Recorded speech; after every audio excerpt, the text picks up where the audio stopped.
Nation presents the top 10 reasons why Dom is interested in Star Wars: The Old Republic. Number 10. It's Bioware and Star Wars. Bioware has been responsible for some of the most critically acclaimed and successful single-player role-playing game franchises over the last decade and a half. From Baldur's Gate and Neverwinter Nights to Jade Empire, Mass Effect, and Dragon Age, BioWare has a proven track record as a developer of bold, deep stories that capture the spirit of adventure, along with presentation that few others could ever hope to achieve. The last time BioWare took on the Star Wars universe, they came up with Knights of the Old Republic, arguably one of the best single-player role-playing games ever. Star Wars is the most popular science fiction franchise on Earth, and is recognizable to millions of potential players.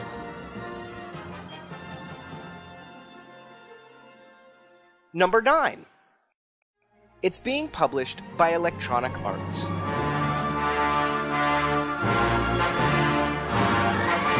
While some don't have a lot of love for EA, no one can doubt their incredibly deep pockets. The company's aim is to go up against Activision Blizzard and their perennial cash cow, World of Warcraft. This partnership is a wonderful thing for Old Republic gamers.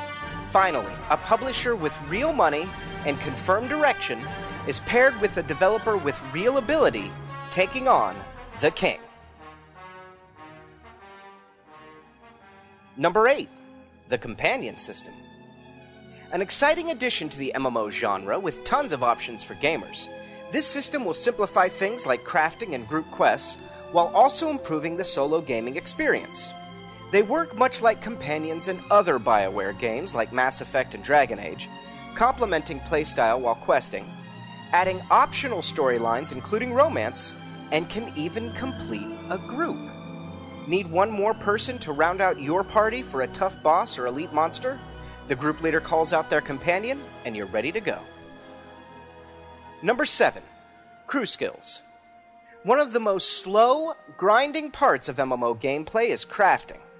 It usually consists of gathering materials, putting them together to form items, most of which are useless, and repeating the process for hours, possibly days of game time, until the player is finally able to make the good stuff that actually matters. BioWare's response? Let's change the whole ballgame. Their answer is Crew Skills, a system that allows all 5 companion characters to do the work for you, whether you're online or not. They can be sent out to gather whatever is needed, take it back to the player's personal starship, and assemble it at the crafting bench on board. In the meantime, players get to keep questing and playing with friends, so the really cool crafted items are still available at endgame, without the tedious craft grind getting in the way of interesting and fun game time. For those who really do love to gather resources, don't worry. Players don't have to use companions for gathering if they really don't want to. Number 6. A PvP system that rewards Trinity. Ever heard the expression, you don't take a tank into PvP unless you want to get laughed at? I haven't either until just a second ago when I made it up, but it's a good rule of thumb in traditional MMOs. BioWare looked at this issue and decided to do something about it. In the Old Republic, a tank in PvP will act like, well, a tank. They'll be able to deflect damage from other players and absorb it themselves, and get this, actually get rewarded for how much damage they deflect and absorb. It's almost as if the developers want players to play the class they enjoy the most, even in PvP. Number 5. Tons of content. The average time each player will have invested in their character when they reach max level is 200 hours. Of course, some players will reach it much faster than others, and some much slower, but this is still an awesome amount of content for a new MMO at launch. This includes class quests, world arcs, world quests, and other actual game content that players will complete as they head towards endgame. Things like PvP are not included in this estimate, so there's still plenty of time to reach level 50, and plenty of roses to smell along the way. Number 4. No auto attack. I keep talking about the awesome things the Old Republic has, but let's talk for a moment about one thing it doesn't have: auto attack. This means that characters will not swing a weapon back and forth or fire projectiles from long range between using actual abilities. Now, most caster classes in MMOs already work this way, but Melee usually does not. In the Old Republic, everyone is on equal footing, and skill can have a much bigger impact in PvE and PvP content. Number 3. The Crowd Control Resolve Bar. This is a built-in crowd control diminishing returns monitor that sits below the health bar during PvP encounters. When players use crowd control abilities on each other, the bar begins filling up until diminishing returns takes over, making the player completely immune for a short time. All players will have these bars, and all players will be able to see them, so no wasting a crowd control ability on someone who can't be affected. Number 2.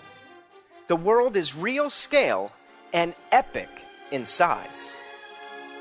This means that everything in this game is the size it should be. If you ever walked around the outside of the Ebon Hawk in Knights of the Old Republic, you'll know what I'm talking about. It was like a galactic clown car. Well, there's no more of that.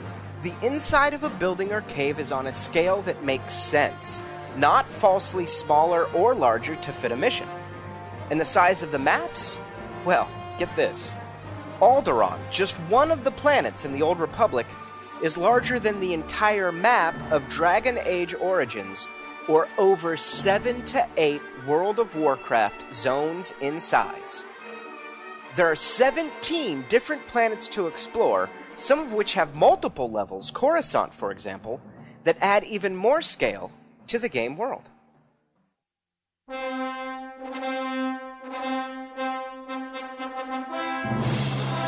And the number 1 reason is story. Yes, the number 1 reason to be excited about the Old Republic is story, but you knew that already, right?